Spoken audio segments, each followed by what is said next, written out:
Good morning, guys. Sorry there was a delay because I had to get up and open the door for the Colonel. How's everyone doing this morning? My goodness, it's a rainy morning here, and I'm so glad uh, because that means I can just take it easy today. I can't walk, guys. On the bottom of my feet, you know, back there where your heel is, like right on the bottom of both of my feet, is sore as a bull, and I can't hardly walk on them. But anyhow, I'll live. Let's see who's in here. Charlie Girl says, Morgan, Samara, nurse teacher. Good morning. How are you ladies doing? So I got us a few things to talk about this morning. Just a little tiny bit of information about Sarm Heslop's case. She's the missing lady from the Virgin Islands. She's been missing since March the 8th. She was last seen on her American boyfriend, Ryan Bain's catamaran.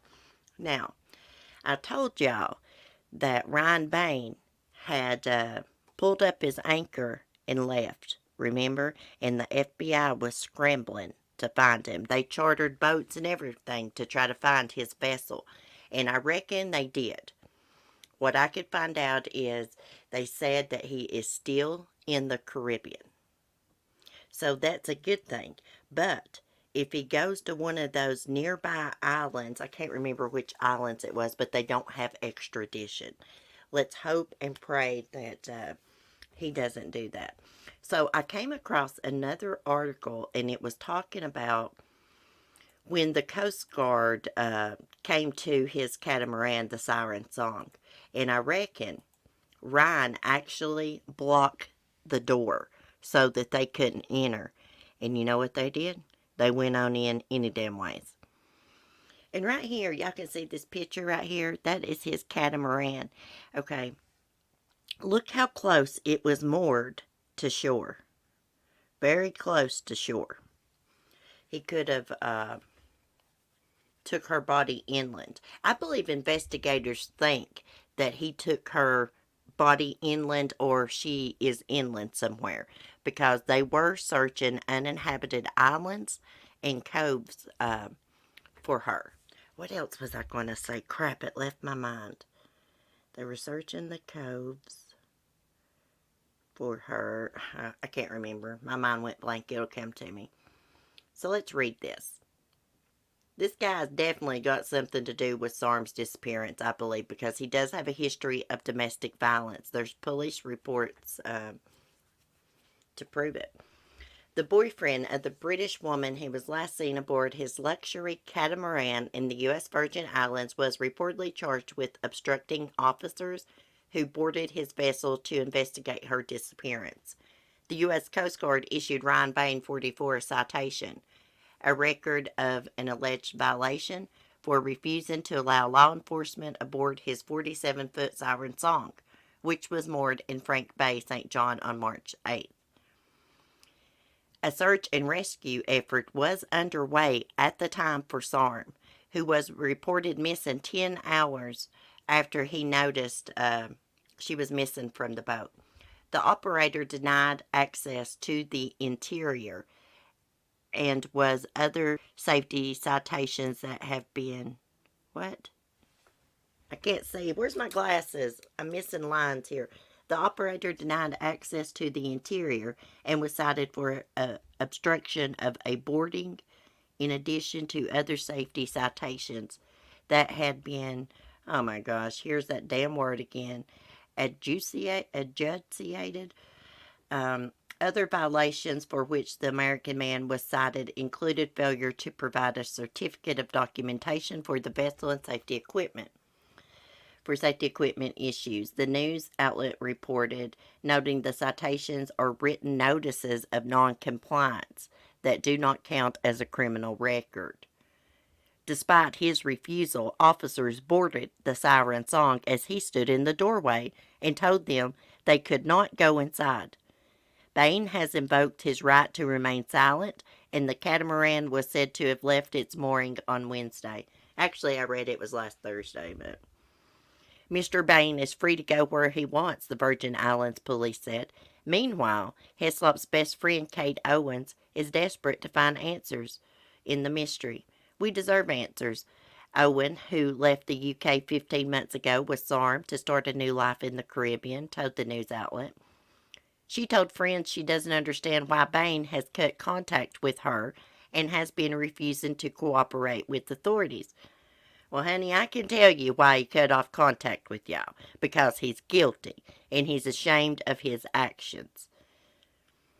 She is a daughter, a sister, a niece, an auntie, a godmother, a girlfriend, a colleague, and my best friend, Owen, who is helping in the search, wrote online. We will not leave quietly. We need a thorough investigation. We deserve answers. She deserves answers. Flora Pinkard, a British friend of both Sarm Heslop and Ryan Baines, has posted on Facebook defending the boyfriend and questioning the capabilities of local police. I'm aching so much now as my heart goes out to poor Ryan, says Pinkard, who works in the U.S. Virgin Islands as a chef. I feel almost as heavy for him right now as I do for losing Sarm. Really, lady? As I feel like we are losing a second life, she said, adding that detectives have effed up from the very beginning. Now, let me tell you who effed up, lady. Let me just tell you this. Ryan Bain effed up when he waited almost 10 hours to call the Coast Guard. Now, allegedly at 2 a.m. when he discovered Sarm missing, he called the police. They told him to call the Coast Guard. He did not do that. Not at all. He has not done anything, really, to help search for Sarm. Now, I just read that he helped search, like, a little bit in the beginning, but that's it. Now he won't talk to her friends or family. He's feeling guilty. I don't trust the U.S. Virgin Islands police individuals with even a strand of my hair, she said. Sarm also could have fallen off the boat while she got out of bed for a smoke. She could have hit her head. She could have even been kidnapped. But no one actually knows what happened. Not even Ryan, Pinkard added. Now how is somebody going to get on to that catamaran and kidnap her and him not hear a damn thing? Is it possible? Anything's possible, but I don't believe that happened. Most of the time when these pirates go aboard these ships and stuff, they take all of them hostage. Everyone that's on the boat usually kill them. I've watched several stories like that on the ID channel. Anyways, it made me sick for her friend to say she feels almost as bad for Ryan as Sarm. Really, lady? Ryan's not the one that's missing, weirdo. God, it gets on my nerves. Hey, Sapphire. Short and nice. I probably missed y'all. Misty, Mike. I probably missed a bunch of y'all because I was running my mouth. I couldn't see the chat. God, that just run all over me. She's not a really good friend. She feels it's just as bad for Ryan as she does Sarm. Really? He waited 10 hours to report her missing. And let me tell you something. If she went out for a smoke and fell and hit her head, they would have found her body. Her body would have done washed up on shore anyways. Even the locals say that. And the water was crystal clear where they was moored at. Now, the current was a little fast up there around the shore, they said. But anyways, if she was in the water, they would have found her by now. That's why they're looking inland. And also, I want to know what happened with the surveillance footage that they were looking through. They were going to look through some surveillance footage to see if she actually did return to the boat. Police are not sure if she actually returned to the boat that night or not after they had dinner at 420 and Center, I believe is the name of that little cute restaurant. So it's possible. Now, all her belongings were on board, but that doesn't mean anything. He could have done something to her before he went back on the ship and just took her belongings with them and put them on the boat. You know? I just think it's strange that if he has nothing to hide, and if he really loves Sarm, he would be out there searching for her. He would be in constant contact with her family, and he wouldn't be lawyered up. Now, I get that he's trying to protect himself. Like when someone goes missing, the first person on the list, person of interest they look at, is their partner or an ex-partner or close friends, you know. So I get that, he's scared to be accused of something. But look, why cut off contact with her family and friends if you've got nothing to hide? It doesn't make any sense. Okay, so let's just pray that he doesn't flee to another island that doesn't have extradition. And let's pray that they find Sarm. I prayed they find her safe and sound, but I don't think she's alive, guys. I was thinking, could he have took her out in that dinghy and put an anchor onto her, throwed her over? That's why her body's not washed up. But I think if that would have happened, it's been several weeks now. What day did I say? March 8th? It's been several weeks. The body would have started to decompose and bloat and come apart. Kind of like, how Lacey Peterson's body did, and, then she washed up on shore. They should make another movie about this case, Getting Away with Murder. Yes. Murder in the Islands, or something like that. And if you guys want to look up anything about Sarm, all you got to punch in on Google is hashtag find Sarm, and it'll take you right to the website they put up for her. Now we're going to talk about Maya, or is it Maya? Maya Millete. Let me, if I can find my doggone article, I keep clicking the wrong thing. So there is a little update. Now, she has been missing since January the 7th. Her and her husband had gotten in an argument. He claimed that she left the house to go for a walk. He acted like he, thought she returned and locked herself in the bedroom. Her brother came over, knocking on the door because she wasn't responding to text messages. So her brother comes over. Larry, the husband's like, hey, she's in the bedroom with the door locked. The brother knocks on the door. No one answers. He thinks his sister's asleep. So he leaves. The dad comes back. He demands that Larry, the husband, open that door up. So they get it open. May is nowhere in sight. And this is a lady that was devoted to her kids.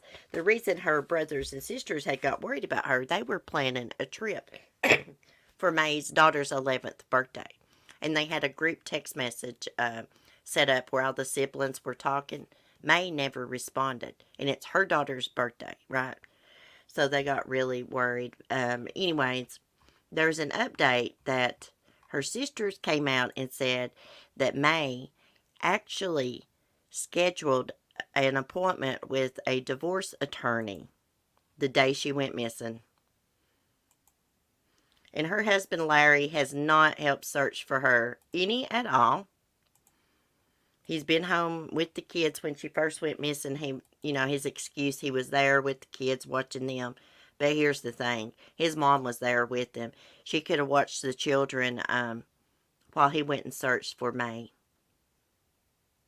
I think you pronounce her name as Maya, but they call her May. So she's from California. The family of a missing California mother is desperate for answers as the 4th-month mark of her disappearance nears.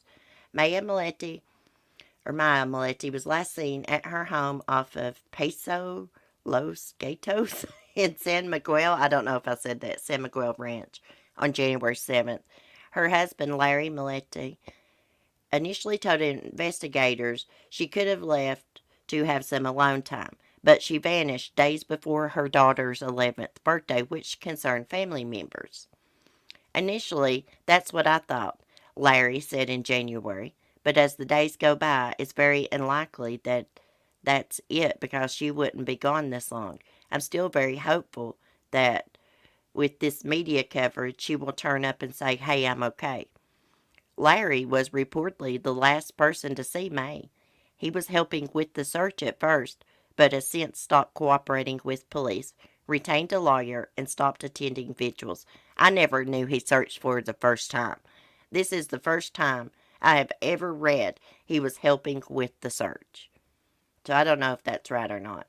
Fox 5 reports that May's sister, Mary Chris, said that May had scheduled an appointment to meet a divorce attorney on the same day she disappeared. That does not look good at all. The scheduled date to meet with the divorce lawyer, that was done Thursday afternoon, Mary Chris said. According to the divorce lawyer, she wanted to have the birthday celebration first. Her daughter's birthday celebration was on Sunday, so she wanted to wait. So she wanted to wait to file for a divorce until after her daughter's birthday.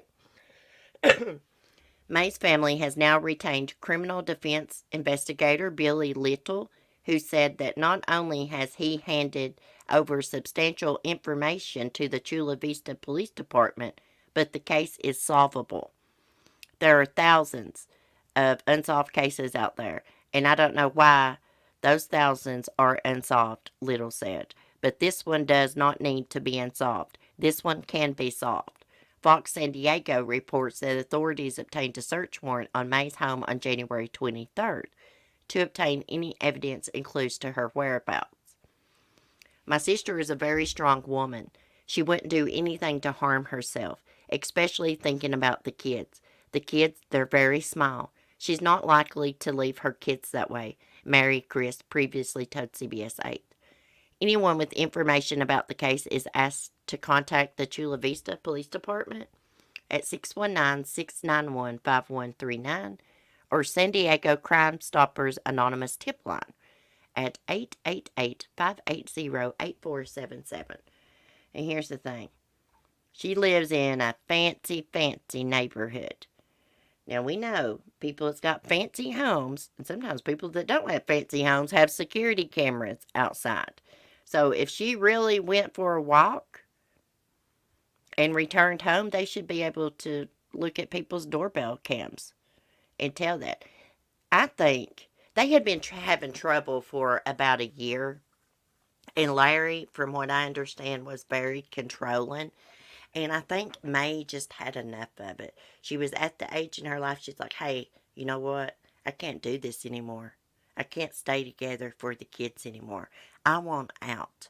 And she probably made the mistake of telling him, I want a divorce. And he snapped on her, strangled her, and got rid of her body. Strangled her or hit her with something. She would have never walked off and left her kids. Actually, her youngest child, which I believe is a little boy, actually sleeps with his mommy every night. Or he was sleeping with his mommy every night.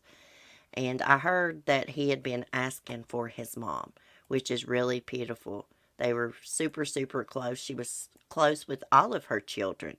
She put her children first. That's why she wanted to wait till after her daughter's birthday to file for a divorce and separate. She didn't want to ruin her daughter's birthday. Now, that's a woman that puts her family first.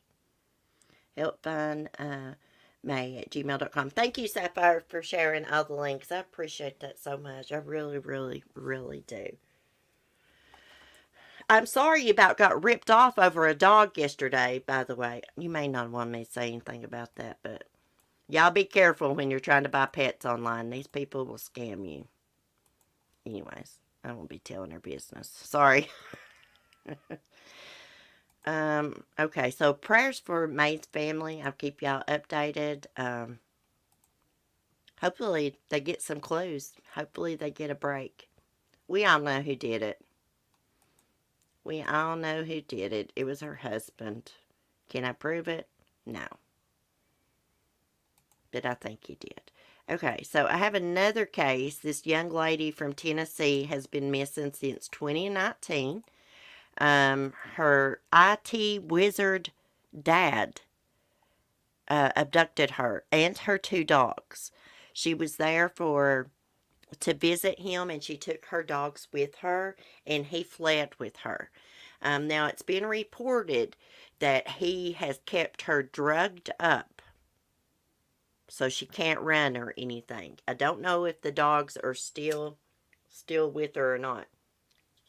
But we got a picture of the car they're in. And since her dad is this IT wizard, like he covers his tracks good, like with electronics and things. Let's read this. Let's scroll down, look at the car. Oh, he's got a Ted Bundy car. He's got an old bug. Look at that. That shouldn't be too hard to find right there. It's a 71 Volkswagen Beetle with no plate or windshield. And look how let me scroll on down here. I was trying to, look how he changes his looks. But his eyes and stuff and the way his jaw's made, you can tell it's him with or without a beard. I can. Freaking weirdo. Do you know why he abducted her? Do you want to know why they think he abducted her? To get out of paying child support. Yep. The court had just issued him visitation like every other weekend and to pay child support. So he fled with her on a weekend visit. Look at those dogs. I wonder what happened to the dogs. Is that a collie or a Sheltie? It don't matter. Let me get to my crime. I get distracted with animals. So the Tennessee Bureau of Investigation officially announced Tuesday that based on new evidence, a teen girl missing since 2019 may be in New Mexico. Daphne Westbrook, 17, of Chattanooga, disappeared October 2019, along with her two dogs, Fern and Strawberry. According to police, Daphne's father, John Oliver Westbrook, is accused of kidnapping his daughter after she went on a weekend visit with him, taking her pet dogs with her. Since her disappearance, authorities said John Westbrook has made Daphne stop all communications with her family. Security footage obtained by the TBI appears to show John in the Santa Fe, New Mexico area in October. The photo was recently released after authorities issued an Amber Alert for Daphne last month. Authorities also released a photo of the 71 Volkswagen Beetle last month that the pair could be traveling in. But security from Santa Fe in October showed John Westbrook driving a red sedan. We got the picture of that car too. Daphne's Bible was found in a trash can outside Trader Joe's off of West Cordova Road in Santa Fe in February. Why'd he throw her Bible away for, asshole? You know what? He could harm, if he thinks that they're getting close to catching them, he could kill her, then take his own life. I hope that don't happen. Why did the abduction happen? Authorities said the incident happened after the court ruled through a custody arrangement that John Westbrook would have visitation with his daughter every other weekend. Well, in order to avoid that and avoid paying child support, he just leaves with her. Hamilton County District Attorney General Neil Pinkston said. I didn't know that was the last time I'd see her when she said goodbye to spend that weekend with her dad. Daphne's mother, Rona Kurtzinger, previously told the Santa Fe New Mexican. Let's look at her picture. She's a pretty young lady. I love that dog. Pinkston added that prior to the kidnapping, John Westbrook would supply his daughter with alcohol, marijuana, LSD, and mushrooms. He's used approximately 10 aliases since he left, Pinkston said. He's very adept to hiding his location, identity, as well as hers. At one point in the trip, he purchased hair dye and fake teeth so they could alter their appearances. Bitcoin and blockchain analysis are anonymous financial transactions that don't involve banks. He also uses virtual and voice over IP telephone numbers, so you can't rely on cellular telephone companies to provide location or GPS data. Now, Daphne left a secret message in a Florida home that was raided. In February, Daphne sent a message to her friend that indicated she was considering self harm. After obtaining the message, Tennessee authorities issued a warrant for John Westbrook's arrest on charges of aggravated kidnapping. Shouldn't they have already have issued a warrant for his arrest, like as soon as he took her across state lines? Earlier this month, Florida authorities raided a home in Sebring, Florida, where John Westbrook's sister Starla Westbrook lives. Investigators said they have reason to believe the suspect and his sister have been in contact with one another. Authorities confiscated all the sister's electronic devices, and the FBI is scheduled to interview her. So far, according to police, Westbrook has been uncooperative.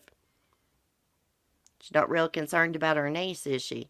KIRO7 reports that John Westbrook has also been in contact with another sister, Crystalline Westbrook Martin, who lives in the Auburn area of Washington State and works at Auburn Adventist Academy.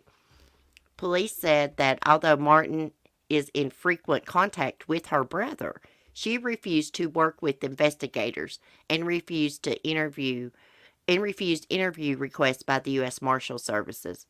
What kind of family is this? Hey, if that was my brother, I'd help him cuff and stuff him. I would for taking off with my niece like that.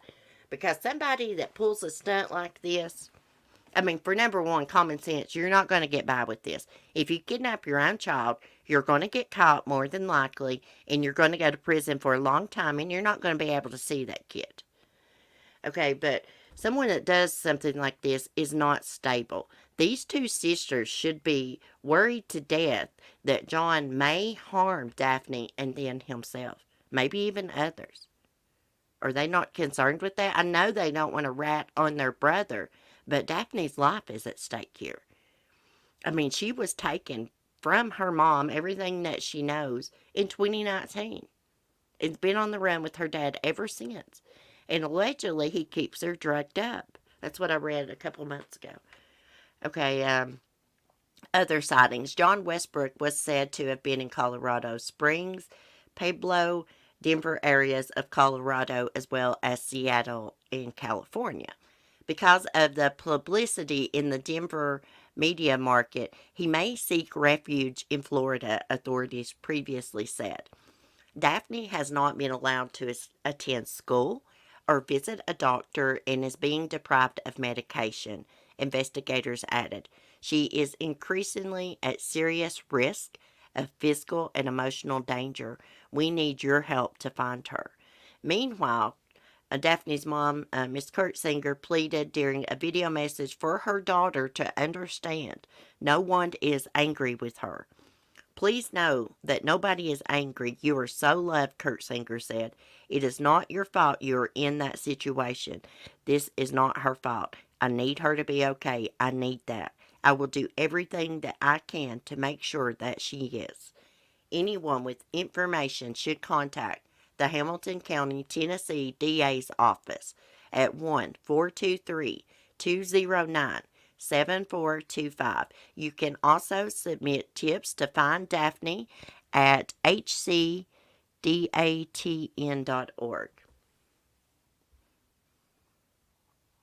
We're going to keep following this. They're going to get him, guys. They're going to find Daphne. Hopefully, they can just surprise him and surround him and take him into custody when they do find him, and nobody's hurt. Because I am afraid if he knows that the cops are on his trail, he may harm Daphne and kill himself. I got a bad feeling about that. I hope my feeling's wrong, but this man is not stable. So there is the other car that he may be driving, this red sedan. Looks like an old car. And how in the hell was he driving this Beetle around with no damn license plate and didn't get in trouble for it? Nobody pulled him over? What the crap? It looks just like Ted Bundy's car, but his was yellow. I've got to get down to the True Crime Museum in Pigeon Forge. Ted Bundy's car's there. Okay. Now let me look at my chat. I've been running my mouth. 1-800 The Lost. Thank you, Sapphire. Thank you. Yes, guard your privacy during online transactions. Hey, that woman was going to rip you off, Sapphire. I don't think there was ever a dog. She could have got those pictures from anybody, girl. Anyway, so don't feel bad thinking that you didn't get to help this little dog that she had this big pity story for. Because it was probably all a lie. I mean, if you have a few questions and then somebody starts acting weird and deletes everything, something's not right. If that was you or me, we wouldn't last 5 minutes on the road. I know it's short and nice. Hey, if that was me driving down the road, they'd pull me over, cuff and stuff me, and cook and book me. For real. I don't know how these people get by with this crap. Don't they have road checks out west? We have road checks here. We've not had any since the coronavirus, but usually out by my house, well, after you get out of the holler, go past the college and stuff, there's always road checks. Hey, Cheryl. You're late, girl. It's all right if you're late. You don't have to apologize. I know how it is. People's got real lives. It's all right. I'm glad you made it. I agree now, girl, but I was almost sucked in. Always talk to me. Tell me when you're getting ready to do something like that, and I can tell you what I think about it. Hey, you need to be careful or whatever. I'm glad that you use PayPal and that you could get a refund, though. You know what? Don't feel bad because everything happens for a reason, and you will come across another dog, or another dog will find you that really needs help in a loving home. I promise you. Everything happens for a reason. All my dogs found me. Well, Smokey, Mark done had Smokey. Chloe was Granny Wilma's dog. We had to take her in, but Skylar, she found me. Ladybug was the next door neighbor's dog. I got her when she was a puppy, an older puppy. She's probably about 4 or 5 months old, but she needed me, and she's so grateful to me for taking her in and feeding her and loving her. I can tell she is. Okay, what else are we going to talk about? Oh, yeah. Yeah, this weirdo down in Florida. What's going on in Florida with all these weirdos? I may have to run to the kitchen just a second, guys. Grab me a cigarette. Hold on, let me show you something. I saw this yesterday. So this young boy was abducted in Florida. He was raped, beat, shot in the face by this son of a bitch, this weirdo. Okay, let's see what his name is. I'm going to have to read it. Miami authorities arrest a Florida man who has been accused of abducting a young boy before sexually assaulting him and shooting him in the face. And what this young boy did is he snuck out of his house late at night to go meet up with some friends, and this weirdo come by, pulled out a weapon, made him get in the vehicle with him, and he took that young boy and raped him in the back seat of the car. The young boy was trying to get away from him. This man shoots him in the face. The little boy is in critical condition in the hospital. I'm just trying to find his name. It says the suspect forced the victim inside the vehicle and drove him to the area of Northwest 45th Street and Northwest 31st Avenue, where he sexually assaulted and shot the minor. The victim was then forced out of the vehicle, and the subject fled. News 10 reports that a witness named Johnny said he heard the boy screaming. The witness helped the boy walk to the Foodland Market on Northwest 47th Street and 37th Avenue, where they contacted 911. I bring him to the store so they can call the police, Johnny said. He was conscious, then he fell on the sidewalk and said he had been shot. And we're going to look at that video. It's on video. Security footage from a local gas station captured the moment the child collapsed. First responders rushed him to the Jackson Memorial Hospital's Ryder Trauma Center, where he remains in critical condition. And this man on the bicycle in the white shirt, he didn't have a cell phone to call 911. So he brings him to this gas station, and this dude just sitting over here, this other dude in the yellow shirt, is just sitting over here messing with his phone. I'd have been down on the ground helping this young man. 12-year-old boy collapses moments after police say he was abducted, raped, and then shot. Can y'all hear that? The attack that? happened early Saturday morning. And while that boy recovers in the hospital, investigators are on the hunt for who did this. And Local 10's Terrell Well, they done Fournette found is live him. in Northwest Miami-Dade with his safety alert. Terrell, just awful.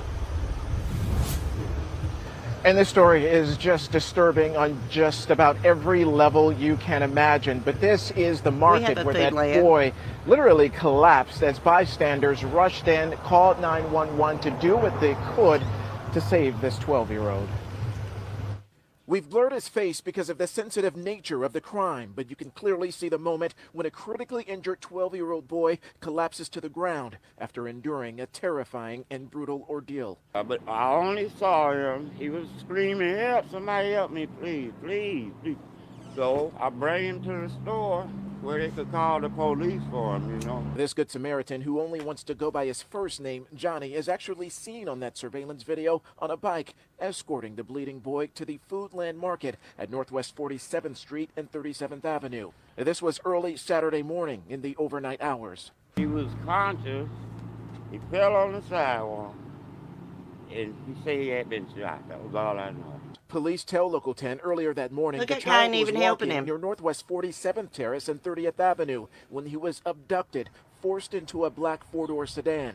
The 12-year-old boy told detectives he was then sexually assaulted by the man and then shot before being pushed out of that car around Northwest 45th Street and 31st Avenue. As the boy stumbled away for help, this is when he apparently encountered Johnny. What else was he saying? Help, help. He was just screaming, "Help, help." He was calling at everybody gate around the corner there. So I brought him. I say, "Well, follow me to the store." You know, I didn't have a phone. The surveillance video shows witnesses calling 911 and giving the boy a bottled water. Moments later, police and paramedics are seen arriving to that corner store. One officer helps the child to a gurney before he is whisked away to the hospital. When they told me he was a little boy, it's awful. It's like, but that's sick.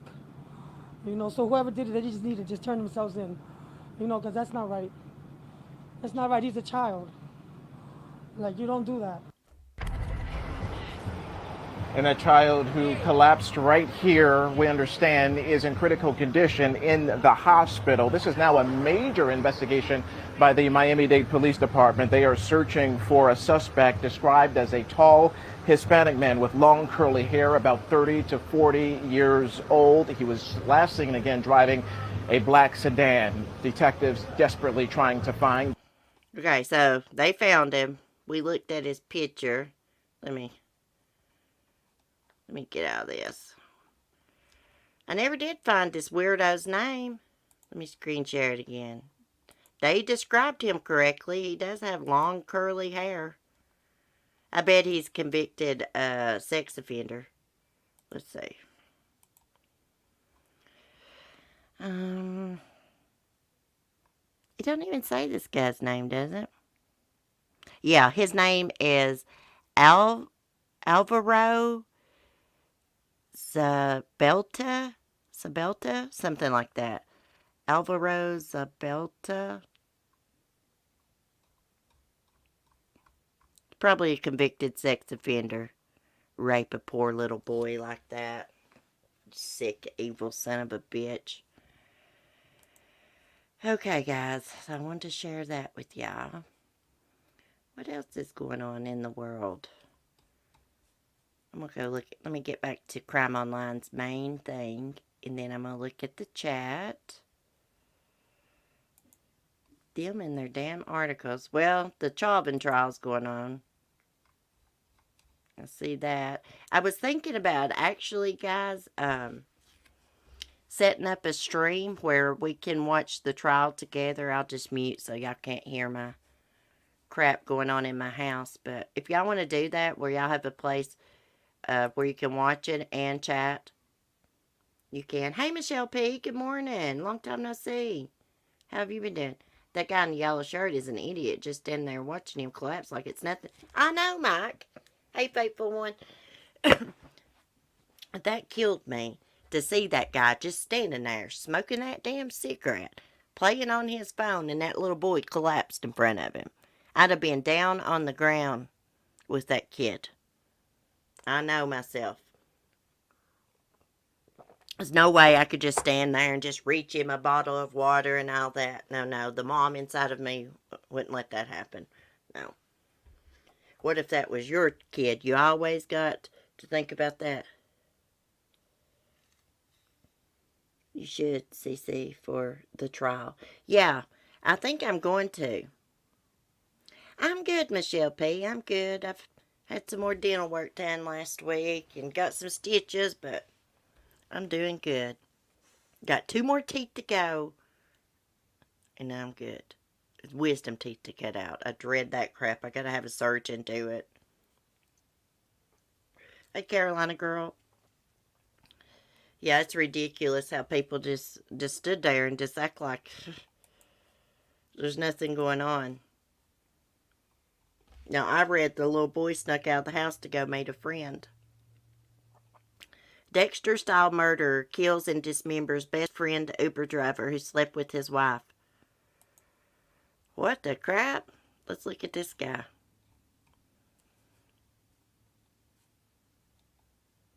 Let's see.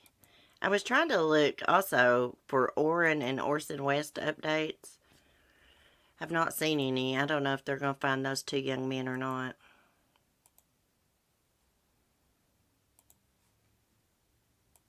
Let's look at this Dexter guy. I've never watched the show Dexter.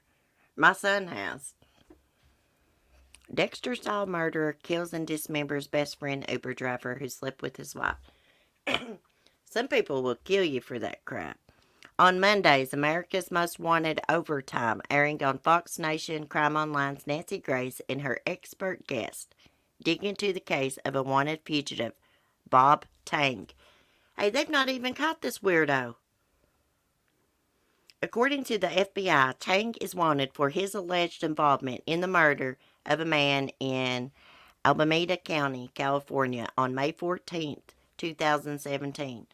Police say when Tang discovered that his wife had an affair with his best friend, San Francisco-based Uber driver Paseth Chachahay or something, he made a calculated and deadly plan to get revenge. Tang subsequently murdered and dismembered Paseth, I think it's how you say his name, with a chop saw, according to authorities. Tang's car was located about 3 weeks later, abandoned at the San Francisco International Airport. Authorities later discovered that Tang bought a plane ticket to Cambodia one way. Inside a warehouse that Tang managed, investigators found Paseth's dismembered remains along with a blood-stained chop saw. What's a chop saw? He went about this kind of purposely, investigators and forensic professor at Jacksonville State University, Joe Scott Morgan said. You'll have individuals that'll just grab the closest instrument they can in order to dismember a body. But in this case, he acquired power tools. I've never heard of it called a chop saw. Nancy Grace compared the killing to the popular show Dexter, which centers around a Miami police blood spatter and an analyst who kills and dismembers people who have wronged others. Authorities think Tang is still hiding out in Cambodia. A reward for up to $10,000 for information leading directly to the arrest of Bob Tang, the FBI wrote. Anyone with information about the case can submit a tip to tips.fbi.org or at amwtips.com or call 1-833-3-AMW-TIPS. A Cambodian tip line has been set up at 855-237-8685. Damn, this happened in what, 2017? You'll probably never find him in Cambodia. Somebody over there might turn him in, though. $10,000 is probably a lot of money over there. Hell, it's a lot of money to me. Let's see. We could just click on the trial and see what's going on. I think when I get off here, guys, I'll try to, not try. I'll set up a stream where we can watch the trial. Where's it at? Oh. Oh, crap. This is NBC. I can't watch it from here, probably.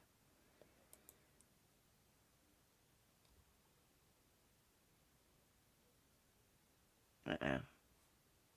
It's not wanting to load. Let me close out some of my windows. Well, it may load up in a minute. I think that EMT, she's got to continue to testify today. They didn't get done with her. It's like not loading up. I don't know what's wrong with it. But that's all right. We'll peek in on it. I'm going to set up a stream when I get off here. And so everybody can watch the trial and chat. I'll be in and out of chat today, probably. I'm having problems with my Wi-Fi. My stuff's not loading up. Perp caught on camera in hate crime. Attack on petite lady. Was out on parole for murdering his own mother. Just napped. Have they got a video of it? Let's see. Gosh, he just walks up and kicks that old lady down. And look, the guy at the ATM ain't doing crap. I'd have went out there and I'd have kicked him right in the gonads. Look, nobody's even going out. Look, that guy's going to shut the freaking door. What's wrong with people? You're supposed to help people in need. Let's see what it says. A convicted murderer out on parole has been apprehended after he allegedly carried out a gruesome beating on a random Asian woman who was walking to church. Jesus. The incident happened in Manhattan on Monday, near West 43rd Street and 9th Avenue, when a male started yelling racist slurs at a 65-year-old Asian woman who was on her way to church. Police described the victim as petite. F you. You don't belong here, the man reportedly yelled. As the attack unfolded, the building staff members were caught on security footage observing the beating. One of the staff members closed the building door without offering assistance to the victim. The victim, identified as a Filipino-American, Vilma Carey, was eventually taken to an area hospital with a fractured pelvis. Hey, Karma's going to get them for shutting that door and stuff and not helping this lady. What the crap's wrong with people? I'd have went out there and I'd have rung that son of a bitch's bell. Mail Online reports that on Tuesday, the management company for the building, the Protsky organization, said the two employees have been suspended pending an investigation in conjunction with their union. Authorities captured Brandon Elliott, 38, on Wednesday, the New York Times reported. He's been charged with attempted assault as a hate crime, assault and attempted assault. According to court documents, Elliott was convicted of murder after stabbing his mother to death in 2002. He was released on parole in 2019. Authorities said that this year alone, at least 33 hate crimes have happened against Asian people in New York City, Yahoo News reports. Last week, Police Commissioner Dermot Shea said that a robust team of undercover officers are undergoing training to help combat anti-Asian violence. What the hell's wrong with people? The next person you target, whether it's through speech, menacing activity, or anything else, walking along a sidewalk or a train platform, may be plainclothes New York City police officers. So think twice, Shea said. These idiots have no common sense. They try to blame the coronavirus on Asians. Are these people for real? Do they not got any brain cells left? How in the hell is it their fault? What a damn some damn scientist in China did. You know? These people's ridiculous. Totally ridiculous. Need some common sense. Yeah, another idiot just standing there watching. Can you believe that? Can you believe they just stood there and watched that woman get the shit beat out of her? And got up and shut the door. What a puss.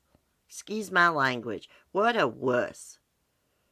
I would ring their bell too, Cece. I know it. He stabbed his mother to death and got parole. Wow, I know it. I know it. Hey, Nika. I don't know what's wrong with society, girl. I don't know, but it's all you hear about is people attacking Asian Americans. They're some of the nicest people, too. I just don't get people. I mean, like, they're living in the United States. How in the hell are they responsible for what some scientists did in a lab in China with some bats? Girl, doesn't help having had a president called Chinese virus. I know it. He kept blaming the Chinese for it. I know it. Trump used to open his mouth when he shouldn't, sometimes. Well, a lot of the times. Goodness gracious. Oh, speaking of the president, Biden's dog, Major, bit someone else. Major was adopted from a shelter. Look, he's just not used to having all those people around, you know, and I think he bit like a national forest worker or something. Hey, it's not Major's fault. He don't know who all those weirdos are. You know, he's probably thinking, who the hell are these weirdos? All these people walking around. You know, he is from a shelter, too. Okay, so I do got us a hot topic this morning, by the way. Bindy Irwin had a baby. She had a baby girl named Grace. And Robert Irwin, look, he looks so much like his dad, Steve, actually drove his dad's truck to the hospital to see his little niece. We're going to look at her picture. He's holding up a P because he passed his driver's test. He's a good-looking young man. And there is Bindy Irwin's little baby named Grace. I think it's Grace. Maybe it's Gracie. Let me scroll back up. Isn't she so cute? I love the Irwins. What is the name of that show? Cracky? Is it Cricky or Cracky? It's the Irwins. I say Cricky. Mark says I don't pronounce it correctly. Steve Irwin's legacy continues to live on through his family. On Tuesday, Robert Irwin revealed that he took his late father's truck to the hospital when Sister Bindy gave birth to her first child, daughter Grace Warrior Irwin Powell. Grace Warrior? Alongside a photo of himself posing with Steve's beloved vehicle, the 17-year-old Cricky, it's the Irwin star, wrote on his Instagram, "Passed my driving test. My first solo drive was a super special one," he continued. "Took my dad's old UTE, how do you say that? UTE, to see Grace in the hospital right after she was born." Bindy, who is 22, shared a message to her brother in the comment section, writing, "So proud of you." Gosh, he looks just like Steve.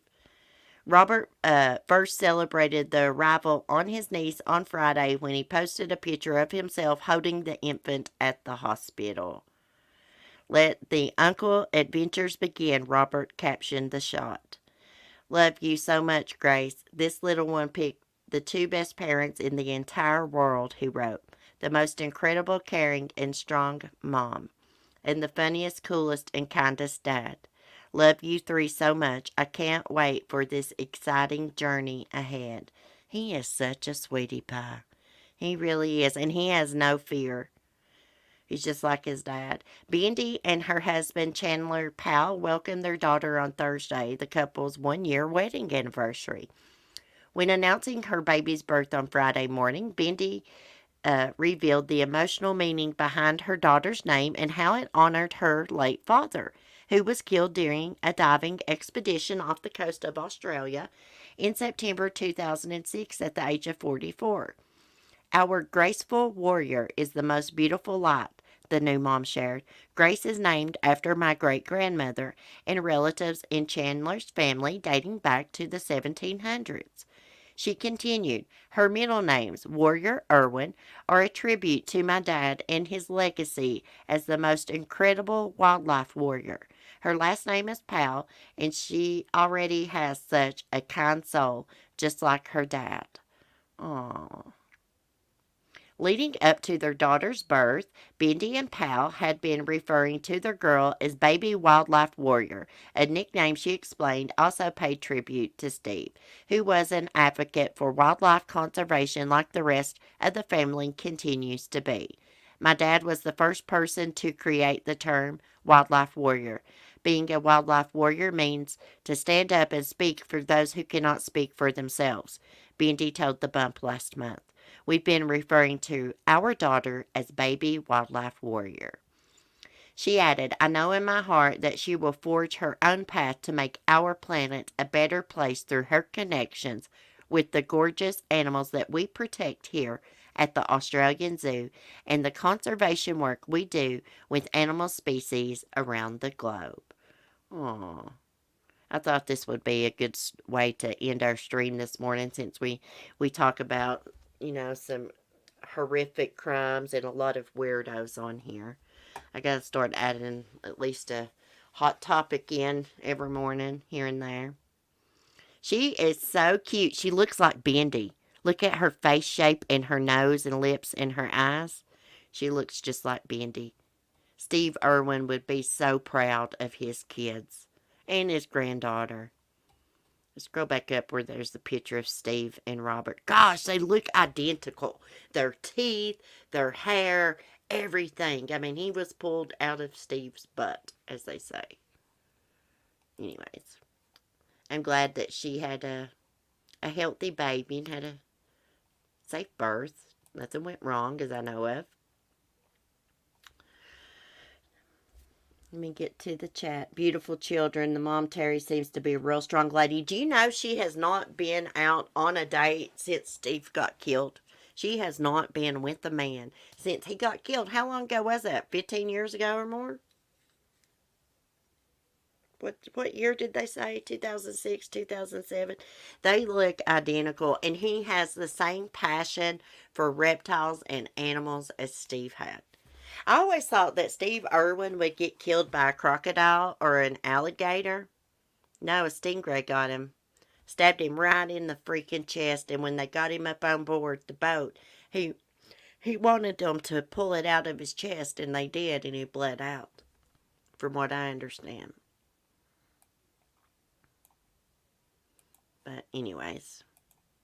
Prayers for the Irwin family.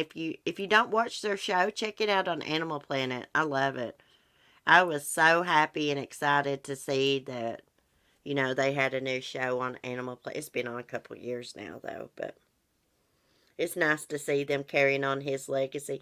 The sad thing about this situation, well, of course, Steve died, is I don't know if Steve's dad's still alive, but Terry and Steve's dad fell out.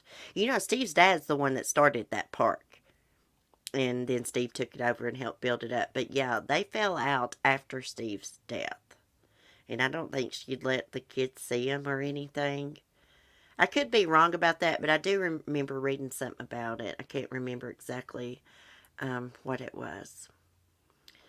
But anyways, guys, I guess that's going to be the end of our stream for today. Thanks for coming in and chatting. If it stops raining or something, I may do a stream on the porch later if it's not too chilly. But if it's too cold, I'll just postpone it. We got plenty of time to do porch streams because we're going to be doing a lot of porch streams this summer on the porch. We're going to be having some game nights and just some chit-chat. I like doing like the porch chats, and I like being able to be on camera for y'all sometimes because I don't get to in the mornings because I just don't got time to get up and get ready and get all my other things situated. But anyways, I can't wait for the warm weather. Y'all have a great day. Thanks for chatting. Thanks for your support. If you don't mind, leave me a comment below, even if it's an emoji. Try to help my analytics a little bit. That way my videos may get put in some people's recommended on their YouTube homepage. Anyways, have a great day. Be safe, be kind, and peace. I'm going to diamond dot a little bit since it's raining.